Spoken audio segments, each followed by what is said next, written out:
Hi there, everybody. Thanks for joining us today. This is Taylor speaking, your resident QuickBooks Pro Advisor here, taking you through our special session webinar today on QuickBooks integration. Going to really try to field some questions that you guys have sent to us today, liven this up a little bit, and really give you guys the best practices and kind of tips and tricks on really using ConstructionSuite and QuickBooks integration to its fullest potential. We also have my colleague Rachel here, who is kind of the lead for our ConstructionOnline team, but is also a QuickBooks Pro Advisor that we have. She's going to offer a little bit of perspective on some of these questions, and I'll go ahead and let Rachel introduce herself a little bit as well. Yeah, hey everyone, we're so excited to have you all here. We've had a great turnout for this webinar, and what we really find is that when people are looking for construction management software, so often we're seeing that they're looking for something that integrates well with QuickBooks. The majority of our users who come to ConstructionSuite are looking at us because of the QuickBooks integration that we provide. We're very confident that it's the best you'll find, so we're excited to show you all that it can do today. The goal of this session, of course, is just to really help you get acquainted with what's possible, answer some questions. We've got some questions that have come through to Taylor this week as he sent out those notification emails or those reminder emails about the webinar. And really, we're excited to show you all that ConstructionSuite and QuickBooks really can do. Absolutely. Thanks, Rachel. And as Rachel pointed out, we're really excited. We've had a lot of questions come in this week. We really have a lot of attendance today, or really high attendance, so I'm really excited to really get this exposure to you guys. That being said, we've got a lot of clients that I'm sure are kind of at varying levels of QuickBooks experience. Some of you are probably just getting started or thinking about getting started. Many of you have been using QuickBooks and ConstructionSuite for years. So we're going to try to address a varying degree of questions today. Some of them you may be familiar with, but go ahead and send your questions in as you have them. We do have some, as Rachel mentioned, that have already come in that I'm going to address, kind of to start with and get started with the common questions that we think you guys will have. Mm-hmm. And after that, we'll go ahead and start talking about some of the ones we have coming in. And actually, it's pretty funny because we've got a question that's already come in, which is one of the hottest topics that I have had already coming in this week. And we'll go ahead, and I guess I had a different one to start with, but let's go ahead and get started with this one since it's popular. And that question, for those of you wondering, is what if I already have existing items or accounts in QuickBooks that I want to use with my integration, and I don't want to create all new items, all new accounts? Can I do that, and if so, how? And the answer to that is yes. So you can use existing items and accounts. There's multiple ways to do that, and we can go ahead and take you guys through right now kind of the breakdown of how that's going to interact between ConstructionSuite and QuickBooks, and also some of the steps you might want to take to really get those accounts configured as you would like. Yeah, as we mentioned, the majority, I would say, it's 80 to 90% of our users who are using ConstructionSuite are also using QuickBooks, and most often the case is that they're starting with QuickBooks before they even come to ConstructionSuite. So it's very much possible that you can take the existing structure that you have in QuickBooks and use that to really get started and set yourself up for success and less transition time with your existing QuickBooks information. Exactly. And so if we take a look over here, I'm going to go ahead and open up an estimate that we have. This is just our residential sample estimate, so it's going to be a complete estimate. You guys might be familiar with this one in the structure that we have with our categories and subcategories and items. This is really going to represent where we stand with a completed estimate.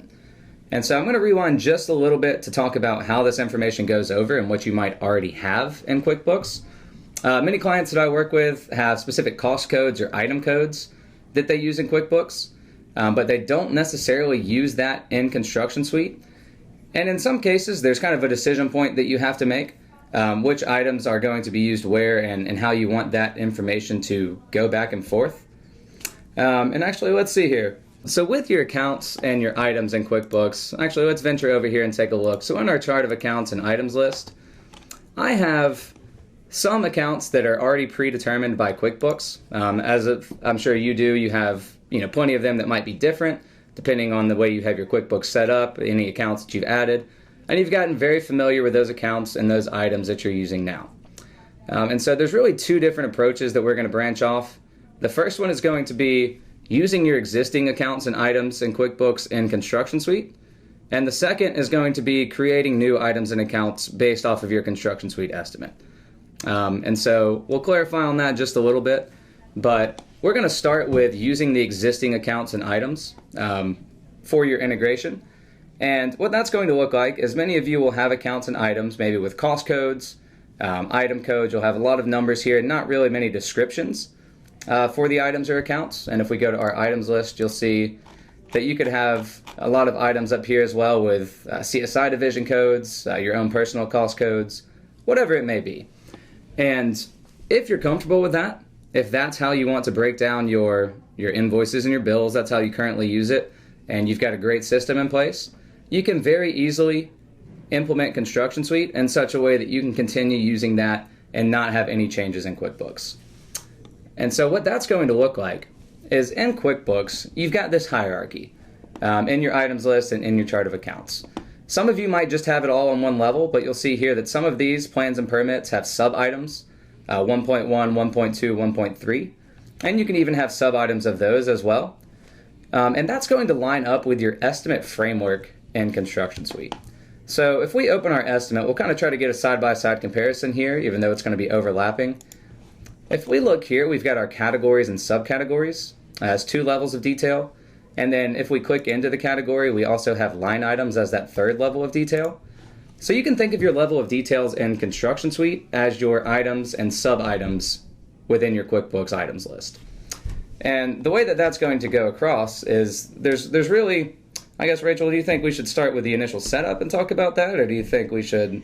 Yeah, I think really what we probably should do too is just exactly go through that initial setup. What Taylor is asking or talking about here is that when you set up ConstructionSuite for the very first time, we recommend as ConstructionSuite specialists and QuickBooks Pro advisors that you walk through the QuickBooks initial setup, which is found in your estimate. It's a one-time setup, and it's really going to tell you or allow you to choose the level of detail or how information is going to transfer between the 2 systems.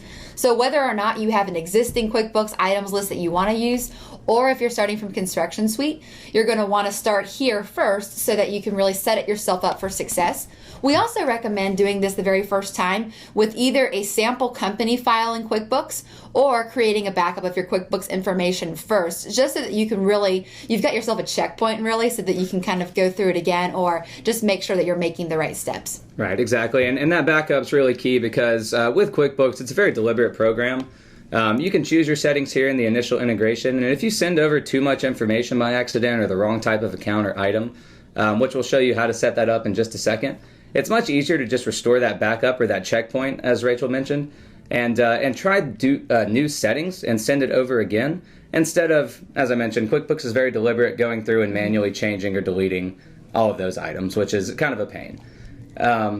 So what you'll find is under our QuickBooks integration tab in the estimate, on the left side we have our QuickBooks initial setup. And so what this is going to do is allow you to select the account and item types that you're creating and the level of detail that you're creating as well. And for those of you that are looking to use your existing accounts, creating is just kind of a filler word right now. We might not necessarily be creating new accounts. You can use existing ones, as we mentioned, which is the direction we're taking you here. But what we're going to see is kind of the settings you would choose if you would like to use those existing accounts and items. So first of all, you have the option to choose cost of goods sold or work in progress as a default. We also have a custom option. These 2 are essentially just going to populate some of these types and detail selections throughout the wizard for you. They're still customizable. They're not set in stone, so if you'd like some suggestions, essentially, you can select one of these. We're going to go ahead and go with cost of goods sold and hit next, and this will take us to our account setup. So for those of you who want to use your existing accounts, what you're going to need to do is match up essentially the accounts that you have in QuickBooks with your framework within ConstructionSuite. So looking at our settings here and taking a peek over into the background with our estimate, you can see that we have a couple different options as far as the detail goes. So we can create a single account if we would like. That's just going to make one new account in QuickBooks that all of our ConstructionSuite costs go to. You can name this single account something if you already have an account that exists that you want to use. So say if I have, going back over to QuickBooks, my, let's find one for building cost as an example. If I go over back to ConstructionSuite and want everything to go to that building cost, I would just name this building cost and it can tie to my existing account. Now if you're not using a single account, you see you have the options to go a little more detail, create an account for each category. which will create an account in QuickBooks for pre-construction, foundation, framing, and so on, or for each category and subcategory, which would be everything you see on this project totals page. Now again, creating a new account is exactly what some of you are trying to avoid. So in this case, when it says create an account, we will actually use existing accounts if the names match up as well. So if you want to ensure that you're not creating new accounts and using the existing ones, all you would need to do is when you select this option, if you're only doing category levels, just make sure that your categories in your Construction Suite estimate, so instead of pre-construction, foundation, framing, you would go through and tie those to the same name. So you would have O1 plans and permits, O2 site work, O3 excavation, and so on as your categories here in Construction Suite. What that's going to do is it's going to look for those names in QuickBooks when you try to send this over. And if they already exist, instead of creating a new account, it's going to use those existing accounts and just tie everything right into there very nicely.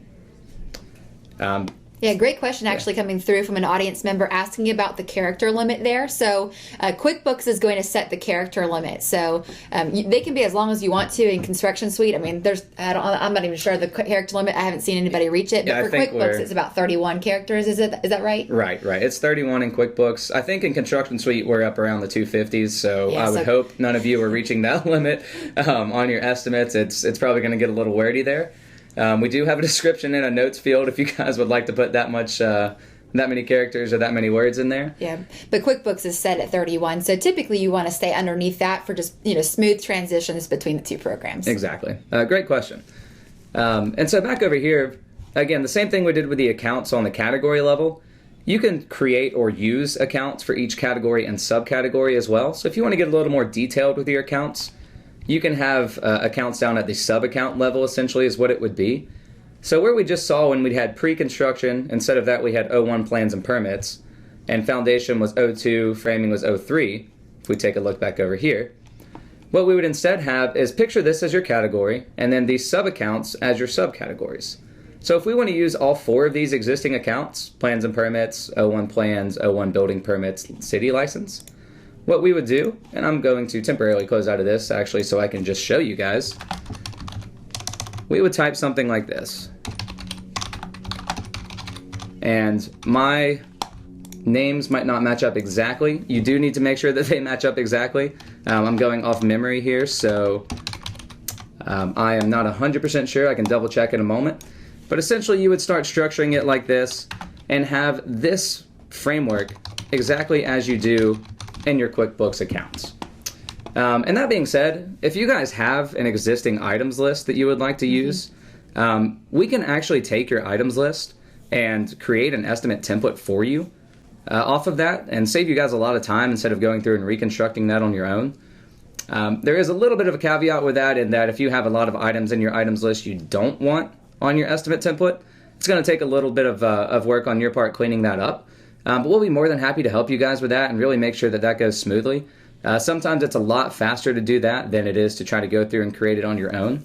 Oh, definitely it is. Yeah. If you have an existing items list, we highly recommend talking to us about that. So we're excited to work with you. The goal, Taylor's and my goal and all of the other QuickBooks Pro advisors here is to make this transition smooth for you. We understand that QuickBooks has your financial data. It might have been carrying that for years. So really, we're interested in making that smooth as possible. There might be some cleanup because you want to make sure that you're, making sure that you're making some good decisions going forward. But really, it's going to save you loads of time and make sure that you've got an accurate estimate and transition with QuickBooks and Construction Suite. Exactly. And instead of doing exactly what I'm doing now and having to come through and do it by memory. Yeah, and manually type all of these, do by memory, or go back and forth and switch. And I probably even messed one of these up already. Actually, look good. Well, no plans and permits up here. We'll go back and make that. See, you see how easy it is and how tedious it can be to go through and do that on your own? We've got a much better process. Talk to us and we can get your items list into Construction Suite very quickly. But the main thing to take away from here is if you want to use your existing accounts or existing items, you can. And all you have to do is either send us that items list and we'll make sure that it's in the right format. Or if you're modifying something you currently have, adding items or accounts to QuickBooks and changing your estimate templates, or just have a few minor modifications to make, you'll just need to make sure that this hierarchy, again, they're named differently. Category, subcategory, line item is how we refer to them in ConstructionSuite. QuickBooks are parent items, sub-items, and even more sub-items. You'll just need to make sure that that hierarchy really lines up as far as the name exactly and the level that it's on. Exactly. We really, as long as it has that exact name match between those, ConstructionSuite will not create duplicate items. So if you go, for example, and you have plans and pricing or plans and permits there, we're not going to create a new O1 plans and permits unless there's a different naming and somewhere in there. So, and oftentimes as well, we'll have a lot of clients who will come in and they're kind of looking for a fresh start with QuickBooks. So it's very common that we'll also see kind of people wanting to almost start fresh when they're putting something like ConstructionSuite in place, where they have a chance to kind of really build it in a way that's going to be clean. They've been in the business for a while so that they kind of know what's necessary and what's no longer relevant. So those are really great options as well. And really, we're here as QuickBooks Pro Advisors and ConstructionSuite specialists. We're here to answer those questions for you individually. So certainly let us know. We've also got some kind of detailed questions coming in on that in the naming conventions, mainly referring to account numbers or cost codes or things like that. The main thing to keep in mind is QuickBooks does have account numbers. Depending on how you're entering these, if you're entering them as actually part of the name or if you're using the QuickBooks account number function. So if I were to go and edit this account and then put in, I'm in my items list, I believe. Yeah. Let me go back over here to my chart of accounts. If I were to go and edit one of these accounts and put a item number, which I don't have active right now, so shame on me for trying to take you here. But those of you who use account numbers, you'll be familiar with the fact that you assign account numbers to accounts, and they show up in your accounts list, but they're not actually part of the name of the account. So if you go in, and let me go ahead and activate these just to clarify that. So if I go up here and turn on my account numbers, I now have account numbers correlated with each one of these accounts, or most of them that QuickBooks populated. So you'll notice there's the little dot separating these, and that's because account numbers are not actually part of the name. So construction in progress, if I edit this, the account name is construction in progress. The number is 12600. So if you want this to match up with ConstructionSuite, you would put construction in progress as your category or subcategory, and not 12600 construction in progress. If you do want to have those account numbers in ConstructionSuite, what you would need to do is put 12600 here, and then it would go back and forth with the account numbers. And as you'll notice, if I come in here, I will now have a duplicate number if I'm using account numbers as well. So, if you'd like to use account numbers and you need them showing actually in the account field in QuickBooks, but also want them in your estimate, you will have duplicates like this, but that's kind of a personal preference choice as well. Many people don't want the account numbers in their ConstructionSuite estimate. And so if you don't, that is no problem. It's just part of the name. If you add it, otherwise you are good to go here without the account number in the name, just in the number field. And now you could just have construction in progress in your ConstructionSuite estimate. Yeah, great question. So that is essentially the breakdown if you want to use your existing items or accounts. And let's step back over here and talk about items just for a second. It's the same principle. But if we go to our items list, you could have, if I add a sub-item to this item, let's say it's going to be a sub-item of city license, and this is going to be, let's just say sub-item 1. Sorry, I'm not creative, guys, but, and specify an account. We'll just say UDA costs. And so now you can have a sub-item as well. So the items on your items list will not just be your line items from ConstructionSuite. You do have the option to choose the detail here as well. So if we step back really quickly to our initial setup, we'll go one step past this account frame we were on and go to our items. And so you'll see here that you can choose the detail as well. So you can do items for categories and subcategories, which are everything on our project totals page. Or we can go all the way down to category, subcategory, and line item. And so notice this is not just line item. This is category, subcategory, and item.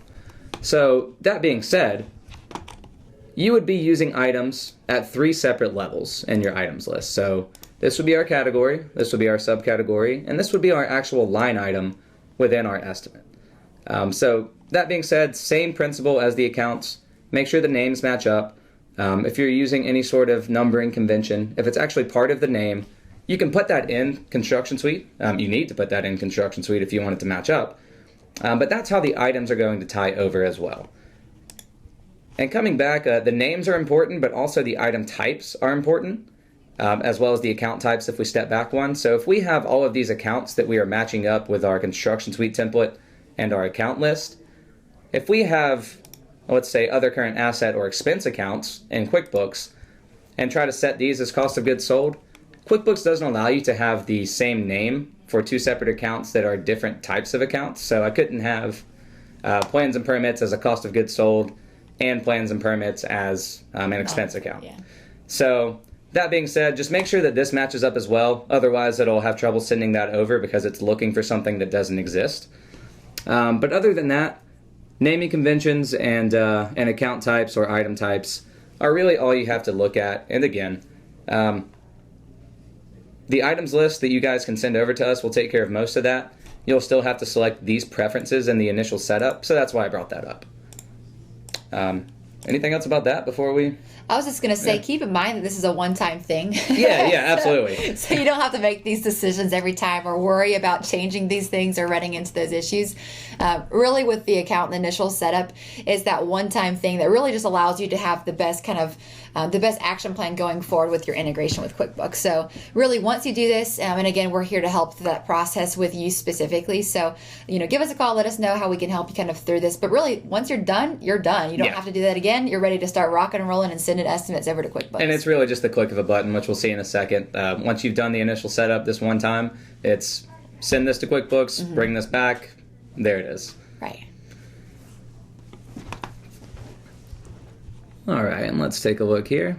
So we've got a question coming in as well that I'm going to take really quickly before moving on to something else, is that, and the question is, are the subcontractor or labor or in-house labor components listed in the same way as the materials costs? And what that's going to correlate with is the classifications that we have both in our estimate and that QuickBooks uses with their class tracking.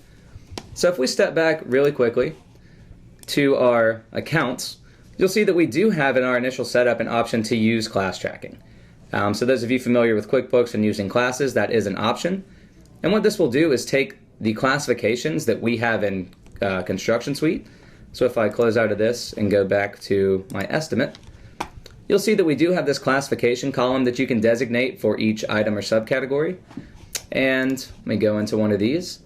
And you'll see that we have classifications for material, labor, subcontractor, equipment, other, and not available or not applicable. So what this is going to do is, depending on how you have this set in ConstructionSuite, whether it's material, labor, subcontractor, when you send that over to QuickBooks, if you have that use class tracking box checked, it will actually use those classes or create those classes in QuickBooks for you to use based on the classification setting here. Great question, thanks. So I think that's wrapping up the finer points of using existing accounts and items in QuickBooks.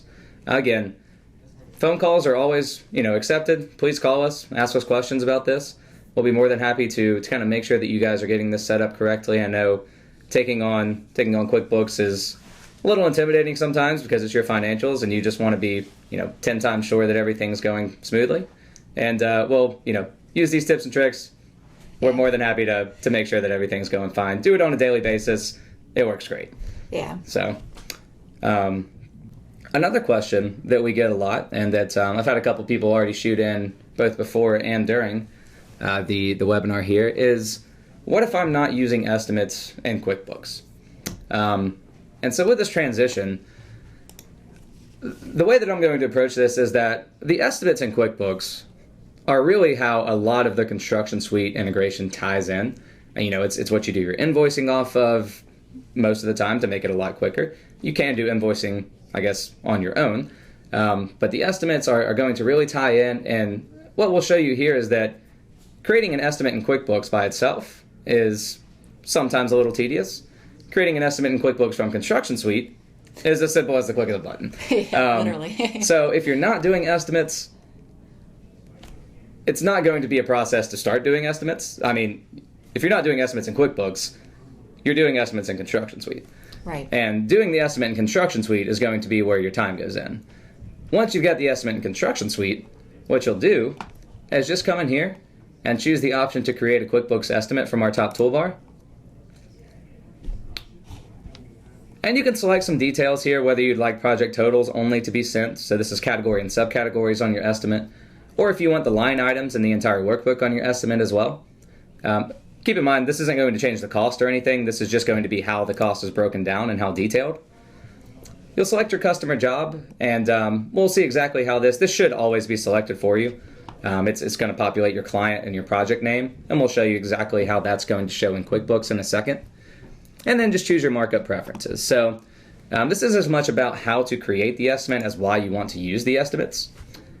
And what you'll see here is if I go through this, and now that I think about it, I've changed some of these things in the estimate, so I am hoping I didn't cause any conflicting changes within QuickBooks. And nope, looks like we're good to go. Yeah, one of the things while this is creating the estimate or sending this over from QuickBooks, one of the questions we have coming through is asking, once you've completed the QuickBooks initial setup, what's the best way to change it if you decide 3 months later that you want to kind of incorporate a different system or perhaps a different structure?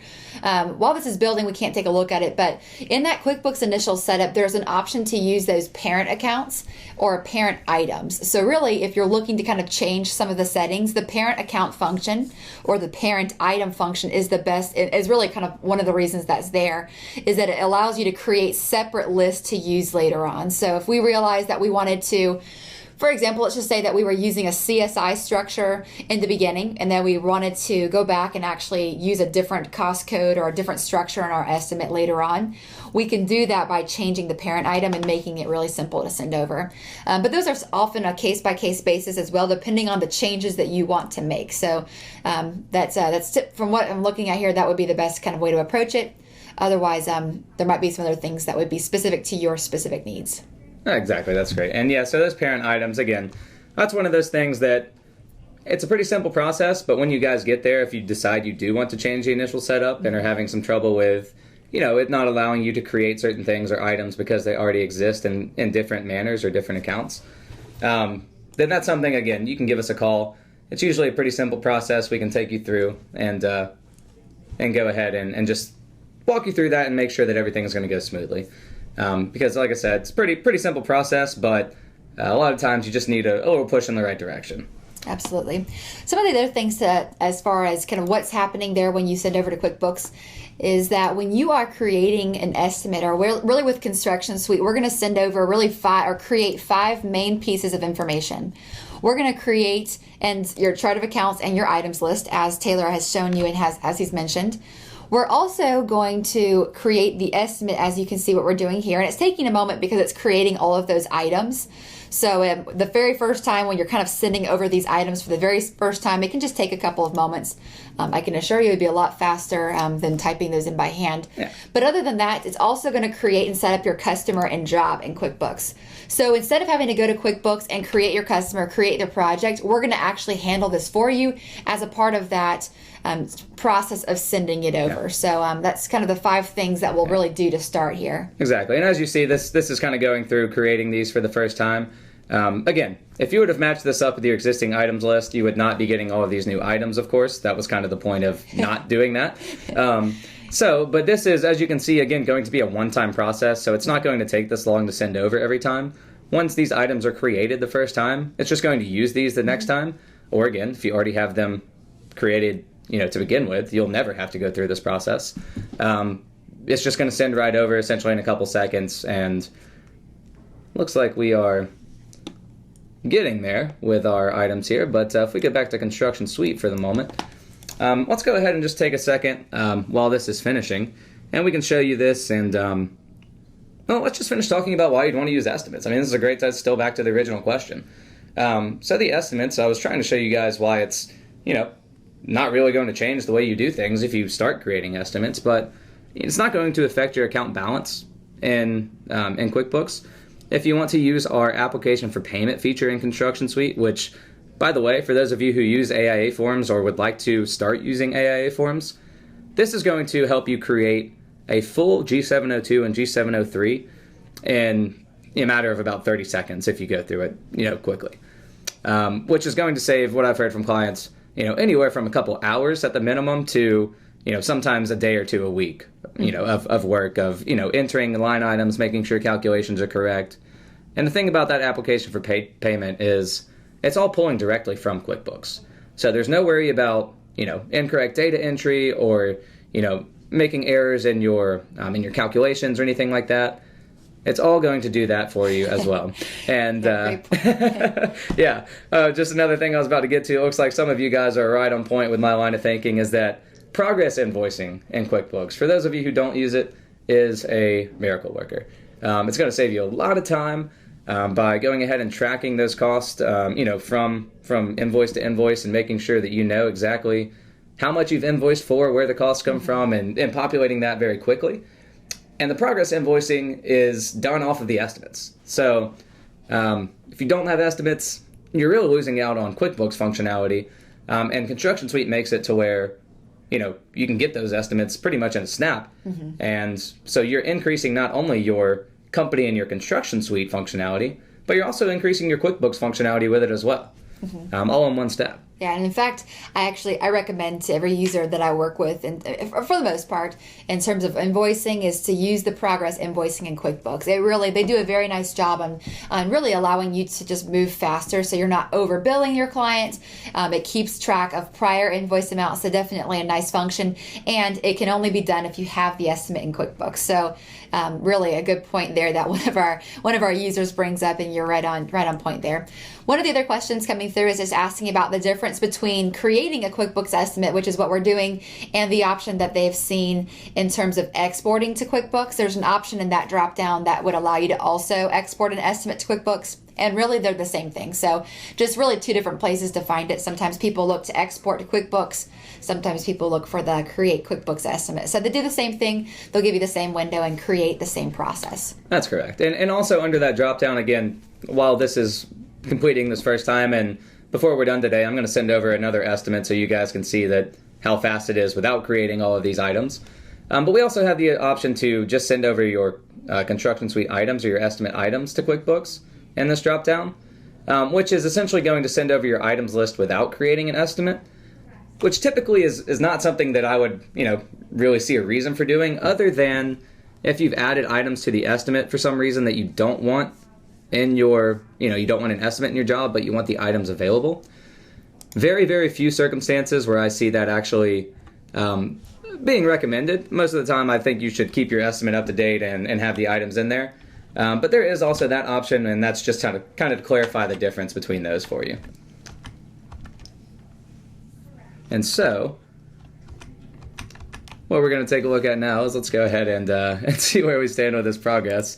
I've got I guess quite a hefty estimate over here that I have created and changed some of my account settings. So the first time you do the initial setup, this is going to run through, and we're almost there now. So we're down to the T's. I don't think we have too many things in the VUs or UVs or W's. So I think we're almost finished up here. So the good thing is you think about this in terms of having to go in and create this by hand. I've had to help somebody create their item list by hand one time, and I can tell you that even this is faster than doing that. But it's fun that we've chosen to show you how to do this. I hope you enjoyed and found it as fun as we are. Here we are. So the one that I added, I figured that this would cause some issues. So you'll see here that what this is getting, and unplanned, but good that this came up because you guys will most likely run into this at one point or another. You're seeing that, and this is just informational here telling you, why this can't happen. Plans and permits, the type of the item is different from the type of the parent. So what this means is if I go back over to QuickBooks and look at my plans and permits up here in my items, I have this set as service items. All of these are service. And if I go to the accounts that I'm trying to create and that these are, let's go back, currently assigned to, and go to my initial setup, you'll see that these are trying to create non-inventory items, whereas we already have one that exists as a service item. So if we go ahead and finish this out, and it will prompt me to make sure I meant to change that, which I absolutely did. And we're going to get back over here, and what we'll see now is, again, the items list has pretty much already been created for all of our UDA items over here. Yeah, in fact, if you were to send that over again now, it should be a lot faster. So actually, let me go ahead and show you, since we'll go back to our customer center, and we have created our customer and job, but there's not an estimate in this job, as you can see right now. So we still haven't created the estimate. We populated our items list. So what we're about to see is actually a lot closer to the real speed that you guys will have when you send over an estimate. It's still going to create these couple of items up here that I've added. But if we go ahead and create this estimate, now it will step through, get to our accounts, get to our items, and after a few seconds creating these last few that I have added in, assuming that, there we go, and now it's going to continue on. So that's typical of creating an estimate. It's not going to take the 5 or 6 minutes that we just saw the first time. That's what you will see, and now you have your estimate here in QuickBooks. It's much, much easier to go ahead and do that than it is to choose item by item, make sure the costs are lined up, and your total will be exactly as it needs to be. Yeah, absolutely.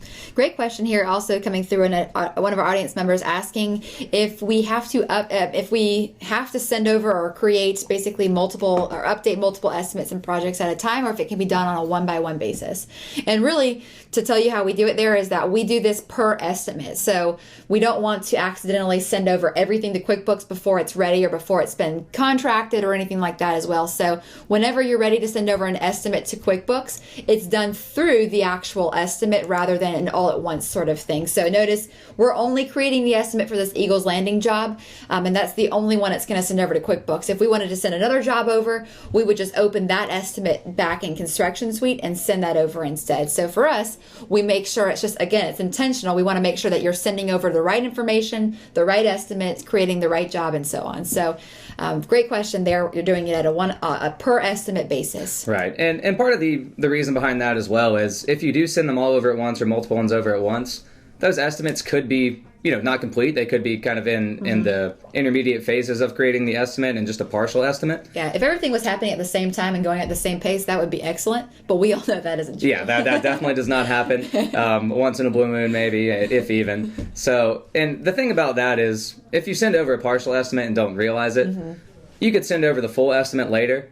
And then when you go to create things like applications for payment or start looking at the job balance or invoicing or things like that, it's going to contribute both that partial and the full estimate. So some of those things will be double counted, which will really mess up your balance to finish or your invoiced amounts or, anything like that that's going to depend on that estimate as its kind of baseline for the, the completed amount of the project. So very intentional. It is one by one, but as you can see, when you have the initial setup done, it's a very quick process to send an estimate over, and we do want to be very deliberate. Give me one moment, if you guys will, to just kind of read these questions. We got quite a few shooting in here. You guys are keeping me on my toes. So, and while you're looking at those questions, Taylor, so just to go back to what just happened there as well, is that you can kind of see back in this estimate that we just created in QuickBooks how the structure really looks. So you can see at the very top that we've got those items referencing back to the categories and subcategories in ConstructionSuite's estimate. It's, of course, sending over the quantity and cost as described as well. So we've got all that information sent over. You can see that there's a description column showing here as well. The description pulls from the description back in your estimate. We don't have that shown, so let me just hide that or show that column. But you can see that in this case, I have the description left as blank. And so what's happening is that when we send it over to QuickBooks, it just puts the description as whatever the item name is. Otherwise, the description is really great in terms of providing more detail. So perhaps it's a brand or it's a color or it's just an additional detail that you want to show up on the invoice for your client. The description column allows you to create and kind of modify the items without actually updating your items list in QuickBooks. So that's something else that I wanted to point out. That's a common question that we receive as well. Right. And one of the questions that has come in the last couple seconds here, I had a couple shoot in, but one of them actually lines up with the questions that I already had come in before the webinar. So I'm going to go ahead and tackle that one, and that has to do with the phrasing of the question is you change your estimates in QuickBooks throughout the job, so you have an accurate work in progress report. And how is that handled in ConstructionSuite? And in ConstructionSuite, the way that that's going to be handled is with change orders. And so you're not going to actually change the base estimate or the original contract amount. But we do have change orders within ConstructionSuite that you can use to modify your estimate for any post-contract changes to the estimate, additions or refunds or anything like that. And those change orders, will go over to QuickBooks as a sub-job of the main job, which we'll show you in just a second, and also have its own separate estimate underneath that job. So they will total up within the same job and both contribute to things like applications for payment or, balance to finish and things like that. But it will not be changing the actual contract amount within ConstructionSuite. So just to see this, what we will see is we'll go over to QuickBooks. Again, just to refresh you guys on what we currently have. We've got our client and our job. And in this job, we have our estimate that we just sent over. So the way that the change order is going to work, and I'm going to quickly create this change order for you guys. Some of the topics on change orders are covered in our estimating webinars, and we have videos on them. And, if you guys have specific questions about creating these, we can take you through best practices. But it's very simple. We're just going to create a new change order. We'll name this financing just because that's where it is. Say we're going to get some additional financing. It's going to cost a little more. And we're going to leave this as pending. Put this in right here in the same location and create another subcategory. So I know I stepped through that quick. You guys probably didn't read that. It's all very self-explanatory if you walk through it. If you do have questions, let us know. And really what we've decided here is that you can see in Taylor's estimate with construction financing as that subcategory, that's our original estimate. So we can see that subcategory is added. The one that he's just added, or the options we chose in that wizard, was to create a second subcategory. Notice the naming is the same though. Construction financing is the same name used twice so that we don't create extra items in QuickBooks. But this allows us to easily see the original job estimate and the change order amount, which is going to typically represent the additional amount. So not the total, but just the balance from the change order. So if this was going to cost an extra $5,000, we can add that cost and really kind of see the additional amounts as we continue through the job. So yeah, just keeping on to keep consistent here and not add additional items. Say that we have, if you do have additional items, if there's not something in this subcategory that you would, that came up and you weren't expecting it, you can do a lump sum here and just send the item over. It'll essentially create one for the subcategory name. But what you can do is come to the detailed like I was doing. And if you've had a cost increase for, say, the origination fee, and just as an example, let's say the attorney's fees as well. Make sure that these line up exactly with the names. And what we'll do is we'll come in here and say, this costs an additional, well, that's a pretty large increase, but Rachel threw out the $5,000 mark, so I'm going to try to make these total to $5,000. That origination fee really snuck up on us. But so now what we're going to do is we've got the same items, and this is going to be our increase in cost for the change order.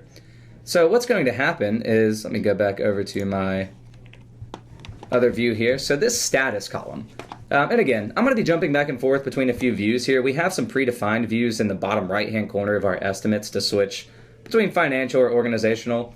Any columns that I'm referencing here that you guys might not see in your estimates, you can just right-click on any of these headers up here, choose to show or hide columns, and then choose, to show these columns if you don't currently have them showing. But the status column is what we're interested in for the change orders.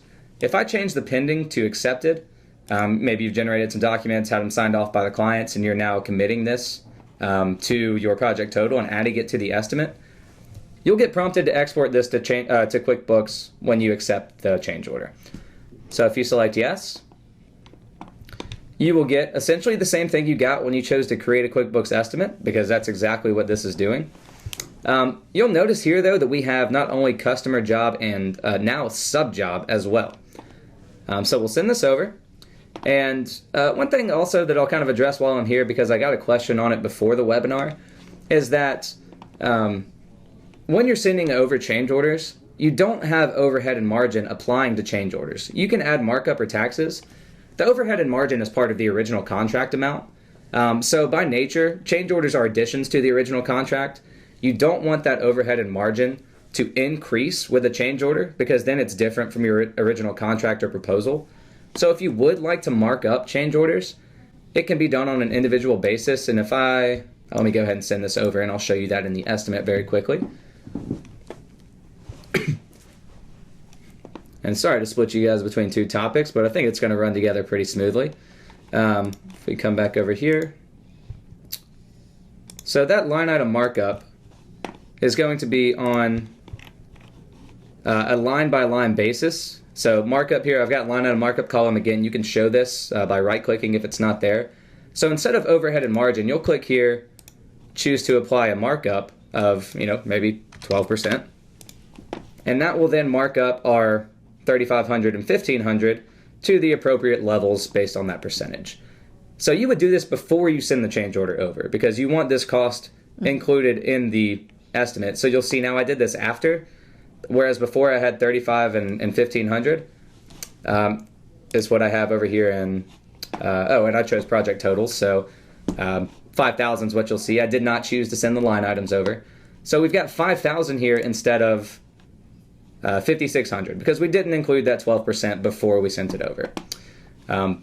So what happens in this case then? Yeah. So here, this is a common question too. What if in this case you're like, wait a second, crap, I've moved too quickly. Now I need to undo what I did. That's no problem at all. I mean, it's a matter of just going to QuickBooks. We haven't even saved this estimate, so we're just going to hit delete on this particular change order estimate.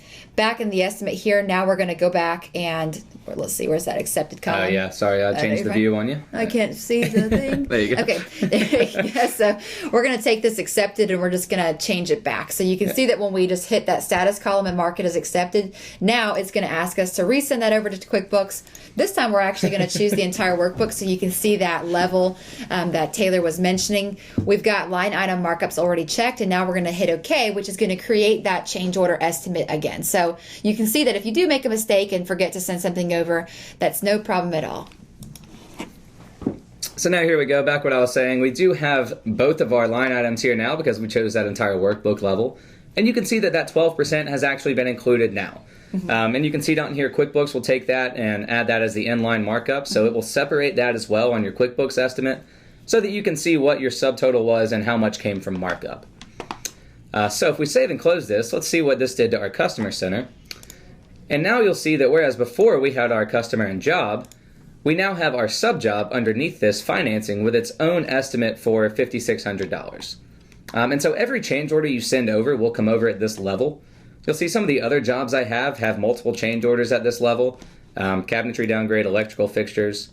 And so whatever you name those change orders, by the way, in that wizard that you go through, will be the name that shows up as your sub-job here in QuickBooks. So the importance of this is we've got this with our estimate, but this is also contributing to the main job as well. So if I click on Eagles Landing, I not only have the original, but I also have the 5,600 included, so it's still contributing to that job. And back to the original question of generating work in progress reports and having that total updated throughout the job, it's going to work exactly as you need it to. Same thing with Cost Plus. So we just had a question asking really the same sort of logic. Can QuickBooks handle that evolving estimate or budget? And yes, it's the exact same process here. We just do that through change orders. And really what that allows you to do is to see how, it gives you a few things. It gives you a chance to really see how accurate your original estimate is. We all know things change, and with Cost Plus, that's kind of the beauty of it, is that it's constantly evolving. So that's the same sort of concept there, is that you'd use change orders to track the changes to the job. So whether or not they're kind of a change order, as you may think, where you have to have a contract signed, you don't need a contract out always. Just gives you a chance to really see the original budgeted amount and how it's evolving throughout the life of the job. So for work in progress or for Cost Plus, it's handled the same way.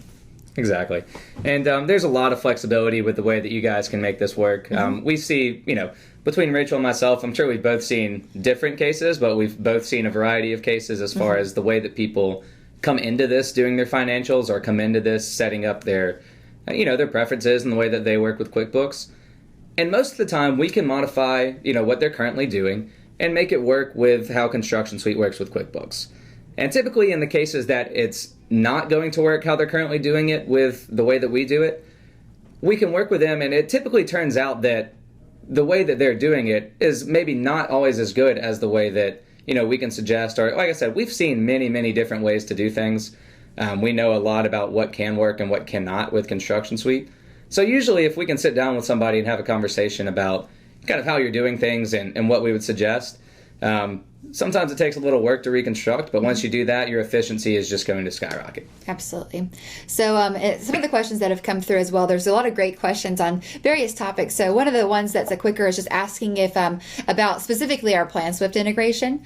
ConstructionSuite also, of course, in addition to QuickBooks integration, does also integrate with several CAD programs or takeoff tools, one of those being PlanSwift.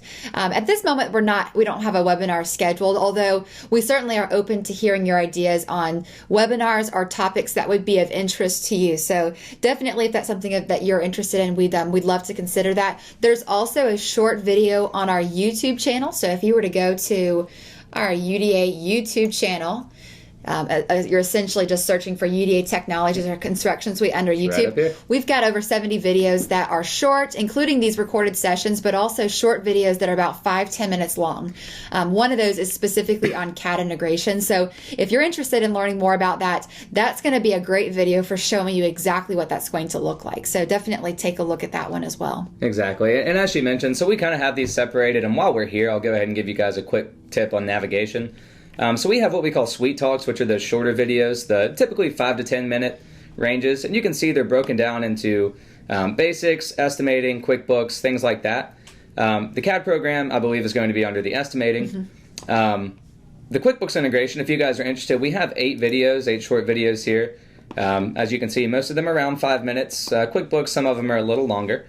Anywhere from application for payment to retainage to initial setup. Most of the topics we've covered today, actually. So if you want a refresher or want to go back through and see what we have to say there, those are always available for you guys. And the webinars are going to be the red ones down here that you can see under our webinars playlist. And we actually have some previous QuickBooks webinars. This one's actually going to be a little more training-based. So it's not going to be as much of an open forum, and it's going to kind of take you through step-by-step how to send and receive information from QuickBooks and work with applications for payment and things like that. Mm-hmm. It's not as directed towards common topics or best practices. It's just more informative and very technical. So it's very useful, very helpful if you want to actually get the basics and the gist and see ConstructionSuite integrate with QuickBooks. But take a look at that if you're interested. It will be different than today's for sure. And yeah, so that's where they are. So let's see. Yeah. So yes, so in terms of some of the other questions that have come through, then one of the questions is asking about when invoicing the client, do we know how to change the detail of the or to change the invoice preview, I guess, or print in QuickBooks so that you don't have to show all of the detail? I'm honestly not that familiar with that. So unless you know, Taylor. So let's see here. Let me refresh myself here on. I didn't quite catch that. I think I was looking at the wrong question. Thought you were going the wrong way. Okay, the right way. There we go. Yeah. Okay. Yeah. So when invoicing, the detail of the estimate. I'm not 100% sure. I do think. Let's see. There are different template options. Yeah, there's different template options. I think a lot of the. Let's see. There's a summary versus detail a lot of the time. In many of these, and we've got the estimate versus actuals detail and invoices versus estimate. I can't remember which report's going to do what. There's so many reports in QuickBooks that they all do different things and they can all be customized that I'm not 100% sure, again, as Rachel said, which one's going to show just one line and which one's going to give you the details on everything. Mm-hmm. But yeah, play around with those. We do have some options as well in ConstructionSuite. Not nearly as many as QuickBooks does, but as far as our financial reports up here in the reporting section, that can give you mostly the same reports that QuickBooks has, but in different formats, different perspectives on them. Personally, I think many of them look much nicer. But you can do things like estimate versus actuals or profitability and things like that. So, in terms of invoicing the client, though, really, I think QuickBooks has templates. So if we were to go back to QuickBooks for a moment, and let's just take this original estimate of that $365, what we can do here is create an invoice from this. And this is where that progress invoicing tool comes into play that we mentioned earlier, where you really, as long as you have this option turned on in QuickBooks, you'll have 3 options to select from. Either you can create an entire estimate for that 100%, or you can create an invoice for a percentage of the entire job. The last one, though, is what I see probably most often used, where you're really invoicing based on work complete for different items. So if we were to do this and hit OK, you can see that this will pull our items list and give us the opportunity to go ahead and invoice for different sections at different rates. So in terms of showing this detail for a client, it's most likely, like for example, if I've entered a few of these percentages and hit OK, it's going to create an invoice now with that information in QuickBooks so I can see that detail. If I were to go and print this, for example, now and choose a preview, there are different settings or different kind of options in QuickBooks where you don't have to include all of these details. I'm just not sure where to find those. So those are good. Those would be better questions for perhaps somebody at Intuit there, or perhaps one of the forums. But definitely a great question in terms of how to do that. But there's I would think I've seen a lot of different template options. You may just want to kind of play around with some of those. All right, and so as far as, let's see here, how this is going to translate over. So now that you've created an invoice, you've kind of given us a stage to go ahead and create an application for payment really quickly, just to address a few things here. Back to kind of full circle to one of the questions we had earlier. What if I don't use estimates in QuickBooks? What you're about to see will not be possible without estimates. So I think once you see this, you're really going to want to use estimates if we haven't given you enough reason already. But if we go back over here, that G702 and G703 application for payment that I mentioned, if we come over here, just to give you guys a little bit of a way that those invoices and estimates can really come and improve your efficiency. If I create an application for payment, it's going to take me through this wizard, and I can see, well, let's see, it looks like I had previously included one or created one. Yeah, let's delete that because I'm not sure where that came from. So just to make sure we're starting fresh, because we do not have an invoice for $27,000 and change. Let's try to create this again. So now we're starting fresh. We've got the total remaining, the same as our project total. You can specify, some of these details that are going to show up on the header. This is really, again, mostly personal preference. Little things like omitting category names or using descriptions instead of names. I'm going to leave the defaults here. This is not really a huge factor as far as what this can actually do for you or what it signifies. So going through here, you'll see we're actually going to pull your entire list of invoices on this job from QuickBooks, which our entire list is one measly invoice at the moment. But if you do stage payments, or if you only do one invoice for payment, I mean, applying for $31,000 and change isn't, any small feat. So just this one invoice, I'm going to go ahead and include this here. And you'll also see if you have change orders that it will give you the option to include these change orders on the application as well. So this one's been accepted. It's part of our estimate now. And so what that's going to do is make sure that the application for payment reflects the current value of the estimate with those change orders and takes both of those estimates into account so that you're not getting a false balance to finish or anything like that. So letting me know multiple estimates have been found. That just means that I had the original plus the change order estimate. That's perfectly fine. And what we're going to do here is just go ahead and view this application for payment so you can see exactly what I'm talking about when I say that this is going to save you a ton of time. So it's automatically populated this AIA form for you.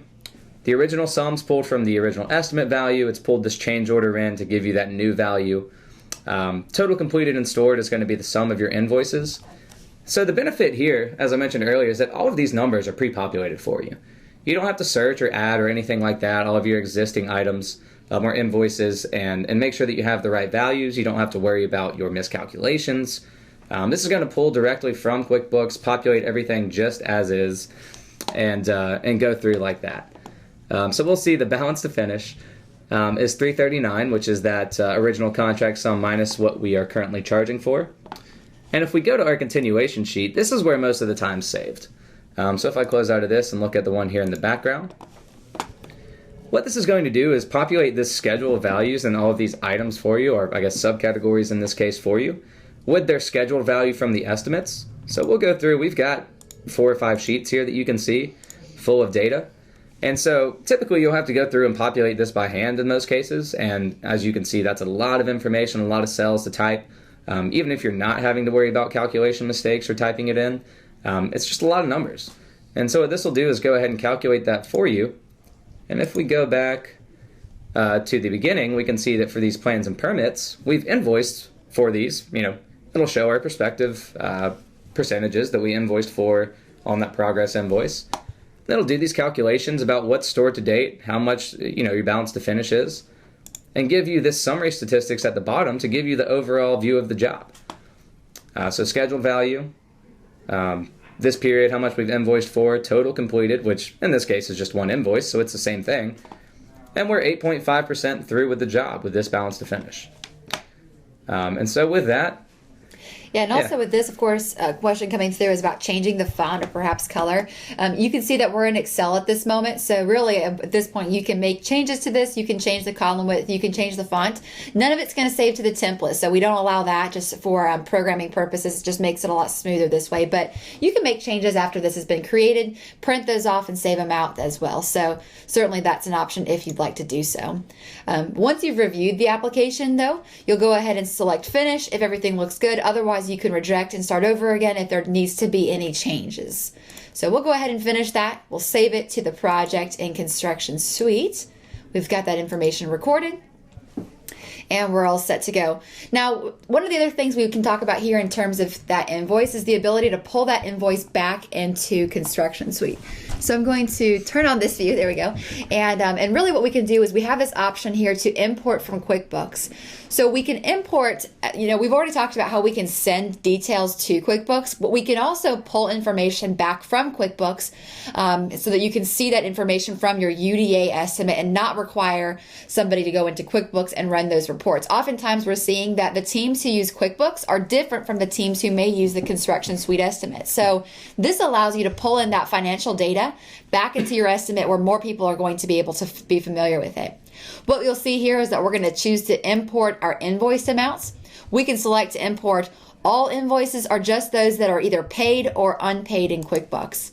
And once we hit OK, that'll go ahead and turn on a new column in QuickBooks showing us the invoiced amounts that we've created. So you can see directly that we've now are able to compare our invoiced amounts with what we've done in QuickBooks with the total price or the original estimate in our UDA estimate.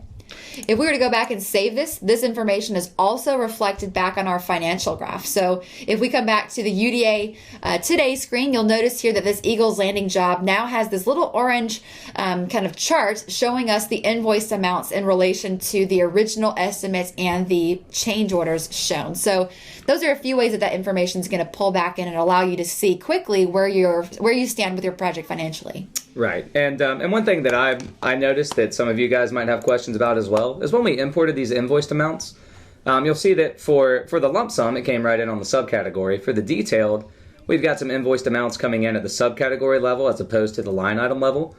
That just has to do with how we invoiced for those within QuickBooks. So we actually invoiced for 1.2 building permits for $875. We did not invoice for building permit or zoning permit. If you would have gone to that detail in QuickBooks and actually invoice, say, $875 for building permit instead of 1.2 building permits, it would show up on this level. Mm-hmm. So you can go to that level. It's not always at the subcategory. But if you do it at the subcategory, you'll see that you get the subtotals down here as well. Mm-hmm.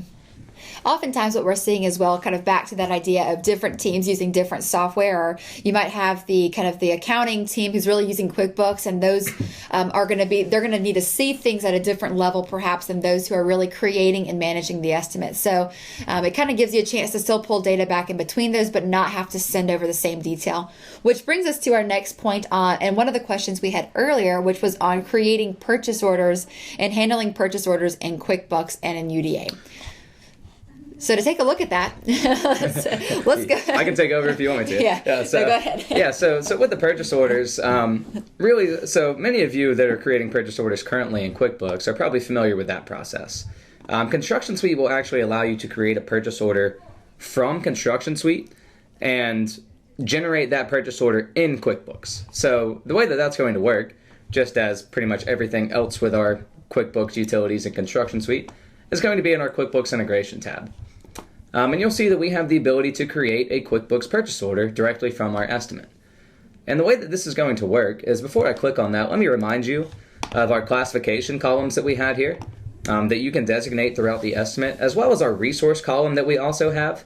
We haven't talked about this much, but for those of you unfamiliar, you can essentially select, say for system materials, you can click in this resource column and select a vendor or supplier or a subcontractor in certain cases that's going to be responsible for these materials. And let's say that in this case it's going to be a vendor for Ajax Supply. and we will apply this to all of these items. So we now have Ajax responsible for our floor system materials, and say we want to create a purchase order for Ajax for all of these. Now, reminder, classification and resource, these are going to come into play on our purchase order. So if we click Create Purchase Order, we have a few options as far as how we want to filter this and how it's really going to expedite the process. So the first one is just to filter by estimate framework. So if I click on this box and choose Select, I'll have a list of all my categories, and if I expand these, subcategories as well. The blue one, by the way, is a change order, so if you see that, that's all that indicates. In case you have two things with the same name, we did that so you can identify which one's the original and which one's the change order. But the first thing you can do here is select which portions of the estimate you would like to create the purchase order for. If you don't select any of these, it will do it for the entire estimate. Don't think that that will really happen. Very often, I don't see you ordering all of your estimate materials from one vendor at one time. It could happen for smaller jobs, I guess, or for, you know what? If you do that, talk to me, please. I would love to hear the story behind that and love to know kind of the situation just to kind of expand my horizons and know when that happens. So either way, let's back up a little bit and let's say we're in framing here for floor system materials. So let's just say that we're going to create a purchase order for framing. Now, at the moment, we could come in here and select just floor system materials if we wanted to, and that would give us everything. But let's say that we're going to be a little more picky, and we're just going to choose framing to get started. Then we can filter by classification. So everything in this framing category, you'll see we have some things that are labor, some things that are materials. And if we're ordering materials from a vendor, we most likely don't want the labor to be included in that purchase order. So what we can do here is filter and say I only want the materials from this framing category on my purchase order. Finally, you'll see that we have the ability to filter by resource. Where this can come into play is if we had, say, instead of Ajax Supply being the only one, if we had another resource here for all of these materials, let's say Turner Framing is one of our default contacts that we have. Currently what we have is that it was creating everything for framing that's material. So both the Ajax and the Turner items would be on our purchase order. We're going to want to create a purchase order for a single vendor most of the time. So what we're going to do is select to filter this by resource. And now we've got it down to exactly what we need, the materials in the framing category that are assigned to Ajax. So me talking has prolonged this process a little bit. If you want to do it quickly, click the purchase order. Click the framework, framing, okay, just a couple checks and clicks, and you're exactly where I was. So very quick process. You can select a QuickBooks vendor. This is actually going to populate a list from your existing QuickBooks vendors. So I have 4 vendors in QuickBooks right now. If the resource in ConstructionSuite that you want to create the purchase order for is not a vendor in QuickBooks, you don't have to go back over to QuickBooks and create it first. You can do it straight from here. If I add vendor, it's going to populate the name and company name for me or any additional information that I have. And I can go ahead and click OK to create that now. I've already got Ajax, so it's not going to be able to create it because it already exists. So I'm going to select Ajax and go ahead and create this purchase order. And what this is going to do, and this is a smaller purchase order, it's only got about 7 or 8 items maybe if we count everything that actually has a value. So it might have been just as quick to just go through and do this by hand. But the benefits of this is, A, if you have a larger purchase order with, probably more than 10 items, it's going to be much faster this way. And B, it's also going to take care of some things such as assigning the customer job for you and making sure that the items used are the correct items from ConstructionSuite. And that's key to make sure that it comes back into the estimate and lines up with the correct items, which we just saw when Rachel imported that invoice. Mm-hmm. So this is, even if it's not a whole lot faster for certain things, if you only have a couple items, it's going to ensure that you have the correct format on your purchase order so that it comes back into ConstructionSuite. And that you don't put an extra 0 or don't mistype the cost or any of those human error things that we run into. So really, we recommend this, not just for materials, by the way, but also in terms of bidding for or creating kind of really contracts for subcontractors. So the neat thing that you're going to see here is that when we save and close this purchase order, that QuickBooks allows you to easily turn your purchase orders in QuickBooks into bills. So whether or not it's for materials or for labor items or subcontractors, contract labor items. It's going to allow you to quickly write bills and checks in QuickBooks without, again, having to re-enter all of that detail. And the way that that's going to work is, of course, you guys might be familiar with this by hand entering purchase orders, but it's going to work the same way creating them from ConstructionSuite.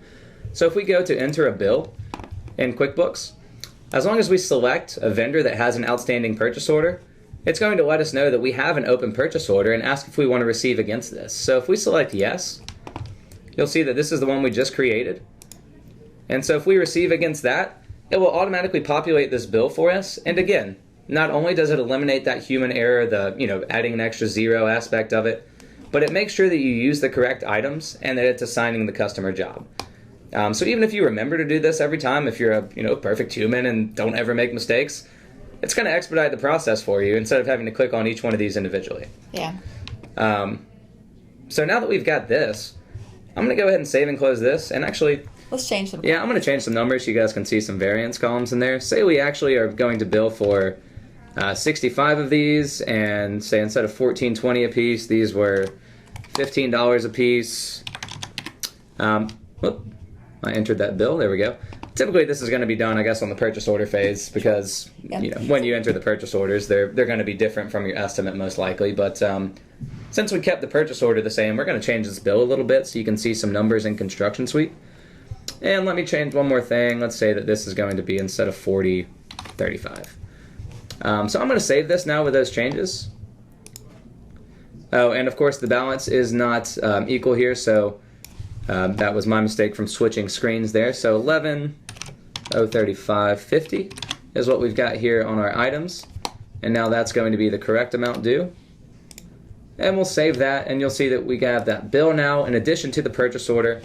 And so if we go back to ConstructionSuite, we'll do the same thing Rachel did for those invoices, and we'll choose to import from QuickBooks. And when we do this, we have the committed costs, which are those purchase orders. So I'm going to do that first. And just like with the invoices, you have the ability to customize exactly what information you're bringing over. So we can do all purchase orders, just open purchase orders, or just closed purchase orders. And of those, you can decide whether you want partially received or unreceived quantities as well. We're just going to do all for simplicity's sake. It's just that one again, so not really any need to specify in this case. And when we do that, you'll see that we've now added this committed cost column that shows everything that was on our purchase orders. So in conjunction with that, let me go ahead and bring our actuals in. Same method, import QuickBooks actuals. And these are going to be, as you can see here, not just bills, but also checks, credit card transactions, and paychecks that you have in QuickBooks. So all of those things that are your costs on the job, you can bring over and actually have show compared to your total price and give you a variance or kind of a budget or over budget report. In this case, again, we just have the one bill, so these other boxes aren't necessarily important in our case, but you can choose preferences like only paid or unpaid bills or printed or unprinted checks. And when you send this over, we will again add not one this time, but two columns, one for your actuals and one for your variance. And so if we look here, we've got our total price that was our ConstructionSuite estimated value. We saw our invoiced amounts that we had a moment ago, but now we also have our committed costs from the purchase orders and our actuals, which we can then use our variance column to compare to our total price and see whether we're over or under budget on each of these items. And so these will show on a line item basis as well if you create bills or purchase orders at the line item level. But they will also subtotal for your subcategories here. And if you go back to the project totals, down at the bottom you can get a comprehensive view of where you stand on the job. And so this is going to be your QuickBooks actuals, the variance, and this actually brings up a great point because for those of you who like to do math, you can probably tell that the difference between $371 and $11,000 is not $8. The reason that's showing is we actually have two different ways to calculate variance, and I can't believe we haven't brought this up yet because this is another common question that we get. Just so happened that we didn't have it come in before the webinar. But what you'll see here is this is actually only calculating the variance for those items that have actuals. So if you were to total up, I guess everything's in this one subcategory. If you were to total up the variances for each one of these items, the 89, the 49, and the 47, the difference would be 810. And so you'll notice again in the variance column, we have $0 variance for those things that don't have actuals. So although we're technically, for this item, $2,356 under budget, we haven't told ConstructionSuite to calculate that because this is interested in essentially where we stand on the work that we've done so far. If you want to change that, you can go up to your tools in the estimate, select your options, and instead of using line item variance, which is the default, you can uncheck this, and that will use what we call bottom line variance. And you can see that all these variances have now come through. And if we go to the project totals, that will give you the true variance between your total estimated cost and your actual cost on the job as a whole. So this is now at 360. So if you have those discrepancies in your variance and something's not showing correctly, check that box for the line item variance. That's almost always going to be the trick. And Taylor's brought up a great point with that and how easy it is to change those settings. The first option is valuable because it allows you to see up to that point on what you've actually done, where you stand or how far over. So it gives you more of a view as you're going through the project to really see, are you on target, are you on budget based on what you've done so far? Whereas this kind of total view is going to show you more of a bottom line on where you stand so far, which we're only the first invoice in or the first billing period in for this job. So you can see that this one may not be as accurate as to projecting how well we're going to do in the end. So that's really the nice thing, is that it's a simple checkbox that you can go back in this options area, turn it back on, and really kind of see, okay, we're only $8 over what we actually originally planned based on what we've done so far. So those are some of the nice kind of things that that we like to point out here in terms of how you can really use UDA and the ConstructionSuite and QuickBooks integration to give you accurate information throughout the job. I mean, oftentimes I'll hear from our users that they won't know really where you stand until 2, 3 months, 6 months after the job is completed. And we really try to alleviate that problem. I mean, really with this, it's giving you immediate information as to where you stand based on what you have in QuickBooks. So there's no having to wait for your accountant to do all that. It's automatically pulled right back into ConstructionSuite. You've got that information on hand. Exactly. And, that being said, tracking the job at multiple stages throughout the process and not just looking at it at the end and realizing that you've gone, 10% over your budget. What we can do is, let's go ahead and save this. We're going to go back to the financial graph and take a look. Rachel showed you how those invoiced amounts came through earlier. Now you'll also see that we have some actual costs and committed costs coming through now that we've imported those from QuickBooks. So as you import this information throughout the job, this graph will stay with you throughout your costs and your financials. So it's going to give you an accurate representation of where you stand no matter what phase of the job you're in, provided you're bringing that information in. And the reason that's important is because not only as you track this, you can really get a visual of the lump sum and see how you compare to the job. If your actual costs are right up here at $300,000 and you're only 50% through the job, you're probably in trouble. You're probably going to lose some money. And that being said, you can actually go back through and evaluate these after the job as well. So again, whatever your expected profit margin is on these or your target margin is, you can come through and say lot 185 Baldwin Park. Say this was a completed job. We have $400,000 of cost for this job, and we estimated $514,000. Including change orders. Including change orders, yes. So that, again, the difference between these two, you'll see the red's our base estimate, $510. The green is our estimated value, $514. That is the addition of, I guess, about $4,000 worth of change orders. That is the difference between those two. And so what this is indicating is that we have about $114,000 worth of profit on this job. And that's great. I mean, that's a wonderful job, in my opinion, for the $514,000 total. But what you can do is you can look at these jobs, and if you have a job that goes up and maybe your actuals start approaching, cutting down on your margin or even costing you some money, if you have a similar job in the future, you can go back and look at these graphs and see where you stood at a quick glance, multiple projects at a time, and see what you had estimated and how you came out of the job, and know that, if maybe you shorted yourself a little bit or didn't make a lot of profit, maybe you should estimate a little higher next time so that you're not cutting it close and possibly losing money on the job. Absolutely. And really what we're trying to tell you is that with the QuickBooks integration that ConstructionSuite offers, it just gives you visibility as to where you stand and where you can be most profitable. Some other things to kind of mention here is that with ConstructionSuite, we allow you to create these groups or these project types. So you can see if you do many different types of jobs. For example, if you do single family residential versus multifamily versus renovations, or perhaps some light commercial as well. That's 4 different types of jobs. And what this allows you to do is you can actually see your financial information by group as well. So I can actually go through and say that I only want to see how I'm doing financially on my single family residential jobs, which all of these happen to be. So, there we go. We got just these 2. So it gives you a chance to really, in ConstructionSuite, kind of take a look at these different types of work that you do. And if you're integrating with QuickBooks, you can really see where you're most profitable, or perhaps where you should spend more time, or what jobs you should plan on taking in the future. So really, with these types of things, information is key on helping you make better decisions. And that's what ConstructionSuite and the QuickBooks integration really try to accomplish with that integration. Absolutely. And so looking back, there's one more thing, and this is a little bit of change of direction. I think we got pretty comprehensive on that. The financial graph, honestly, is probably underutilized by a majority of our users. It can really give you some great insight and some self-evaluation on what you're doing and how you're performing on your projects. So, some of you may have it hidden. It is possible to not have this. If you'd like to see it, which if you're doing QuickBooks integration, I recommend it. Click Show up here on the top, and it'll bring that up. And it really helps you keep an eye on yourself and your status and really how you're performing. It's a pretty objective way to self-evaluate yourself. Redundant, but true. And so looking back, it looks like there was one question that I had skipped over, and there's probably multiple questions I've skipped over. So I apologize, you guys, if we haven't addressed them.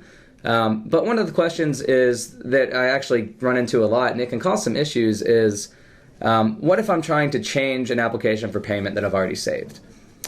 And my initial reaction to that is going to be don't. But there are circumstances, obviously, if you haven't submitted it yet and there are mistakes on it that you need to correct, there's certain ways that you're going to want to go about changing that. And again, to clarify, if you've submitted the application for payment already to the client or to the lender, the bank, whoever it is that's approving these, I don't see any circumstance that you would ever want to change these. It's going to mess up your future applications or invoices or anything like that. But if you do need to change an application that you've already created before submitting it, there's not really a way that I would suggest to edit it. What you're going to want to do is go to the application, applications, view applications, and actually delete that last application that you created and recreate it. That's going to ensure that everything comes through, calculates correctly, and most importantly is tracked in future applications that it has been included. We haven't seen it today because we only had one invoice and one change order, but if we were to create a new application for payment with a couple new invoices added, it would still show our first invoice from this application, but it would show that it's already been paid. Many times if you actually go through and try to modify an application or delete and recreate or alter an invoice after an application's been submitted, it will not recognize that invoice as previously being applied, and it can you'll double count all of the times on that invoice, and it will overcharge your client, and it'll cause a whole mess of things in the end. But it will also alter the numbers that you have on your continuation sheet and give you false expectations or information onto where you stand. So again, that's something just out of practice. Once invoices have been included on an application or once an application has been submitted, you don't ever want to change that application. If it comes down to it, you can create a new application for the difference that was supposed to be there. Maybe create a change order or create another invoice for a couple $1,000s that you missed out on and apply again. But you're never going to want to actually change an existing application after it's been submitted. And if you do need to change it before it's been submitted, delete and recreate. Absolutely, definitely a best practice there that we see every now and then in terms of updating those. So, really, Taylor, this has been a lot of great questions. I mean, certainly there's a lot of great questions coming through. We're about out of time today, so I wanted to go ahead and wrap it up and really welcome any other questions. Again, we're here. We have several QuickBooks Pro Advisors on staff. We'd love to hear your questions or specifically answer questions for your business or your QuickBooks structure. So, definitely stay in touch as to how we can help. Absolutely. And, you guys, thank you so much for joining us. This has been a blast. I love when we have great attendance and lots of questions coming through. Mm-hmm. It's a lot more interactive, keeps everybody kind of on their toes and involved. Definitely love the audience participation. So thank all of you guys for joining us. Feel free to contact us, as Rachel said. Again, my name's Taylor, Taylor Pruitt. We've got Rachel Pickens with us. We have many other specialists and pro advisors that would be more than happy to help with anything you need. Just give us a call here. I think many of you have my email address. Shoot me an email if there's unresolved questions. Be more than happy to address those with you and kind of take you through. Absolutely. And a final thing there is definitely check out that YouTube page. And we've been updating videos constantly there. So you're going to find a lot of resources, especially for those times when you just have a few questions, perhaps. We've got several of those videos available that are going to give you great information on on many of the topics we've covered today. So definitely check out that YouTube channel for more information. Absolutely. You guys go ahead and subscribe to that channel, like those videos, give us some feedback, and just we'd love to keep you in the loop there. If you subscribe, you'll be informed of those new videos that we add. And many of them might be topics that you'd really like to see. Also, open to feedback for videos that you guys would like to see too. So always love to hear your input, anything from the videos to the webinars to anything like that, things that you would like to see or that think we can do better.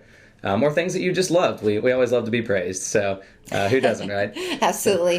And for those questions or feedbacks or videos or whatever it might be, in ConstructionSuite, go to help, submit feedback, enter those details, and we'll be happy to review those and go from there. So thanks so much again for attending today.